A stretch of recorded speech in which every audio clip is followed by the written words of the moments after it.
Hello and welcome to HSK Smart. Today, we're diving into a super useful Chinese particle for asking simple questions, the famous ma. At first glance, ma seems basic, but its usage hides more than you'd expect. You think you already know ma? Well, get ready, most textbooks won't tell you what you're about to learn. By the end of this video, you'll know how to confidently ask real Chinese questions like a native.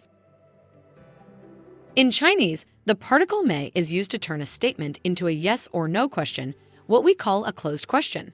It's very common, especially among beginners, because it's straightforward and easy to use. It's often used in everyday conversations, where a quick answer is enough. For example, 你是学生 You are a student. 你是学生吗 Are you a student? As you can see, ma is always placed at the end of the affirmative sentence to turn it into a question. Other ways to ask a question. Yes, there are other structures like, 是不是 for example, 你是不是学生 Are you or not a student? this structure is more specific, but we'll come back to it in another video. Today, we're focusing only on how to use ma, simple and effective. Now let's talk about the hidden uses of ma. 1. Simplicity. We already mentioned its basic function, turning a statement into a yes-no question. It's direct, smooth, and natural. 2. But here's what people rarely tell you. Intonation can change everything. Depending on your tone, ma can subtly express doubt, expectation, or just a polite request. These nuances are rarely written in textbooks, but they're very real in spoken Chinese. Common mistakes to avoid with ma. 1. Don't use ma with open-ended questions, like who, what, where, etc.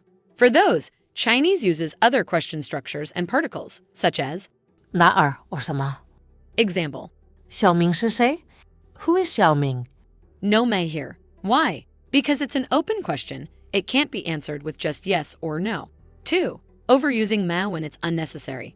Many beginners want to add ma to every sentence, but sometimes another particle like bei feels more natural, especially when making a suggestion or inviting someone. Example, 我们走吧 Shall we go? in this case, using ma 我们走吗 would sound more formal, but bei fits better to suggest going together. 3. In terms of politeness, let's say you ask, 你能告诉我报告的进展情况吗 it's grammatically correct, but it may sound a bit too direct in professional writing. In formal situations, it's better to soften it with, 请问能告诉我报告的进展情况 May I ask, could you tell me the progress of the report? 4. Syntax matters. A poorly structured sentence remains incorrect, even with ma. Example, incorrect. 吃饭了吗他 Corrected version, 他吃饭了吗 Has she eaten? mnemonic tip, the affirmation mirror. Think of ma as a magical mirror placed at the end of a sentence. This mirror doesn't create anything new.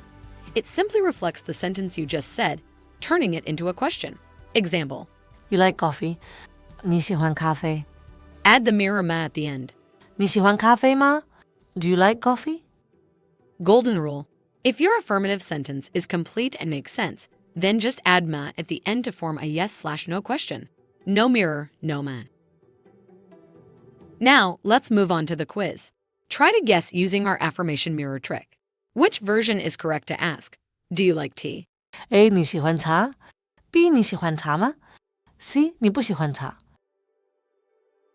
The correct answer is B.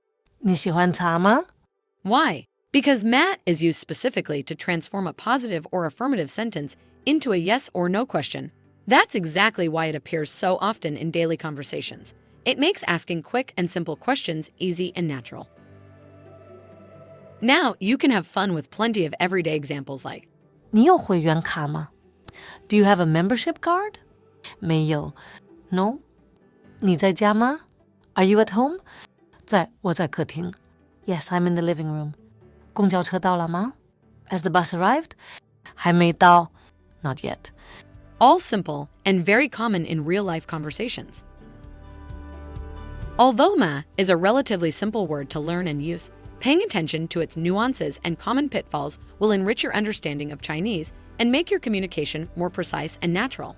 But most importantly, practice listening to and using ma in various situations to fully grasp its subtleties and how it behaves in different contexts. So now you know mat is more than just a question particle. It can be fluid, nuanced, or even misused. Share your own Chinese sentences using ma in the comments. It's your turn to practice. And this is just the beginning. Very soon, I'll share more lessons with more real Chinese explained step by step, so you can get used to how the language is actually spoken. Want to avoid common traps in Chinese? Subscribe to HSK Smart and master Chinese particles with clear, memorable techniques. See you soon on HSK Smart.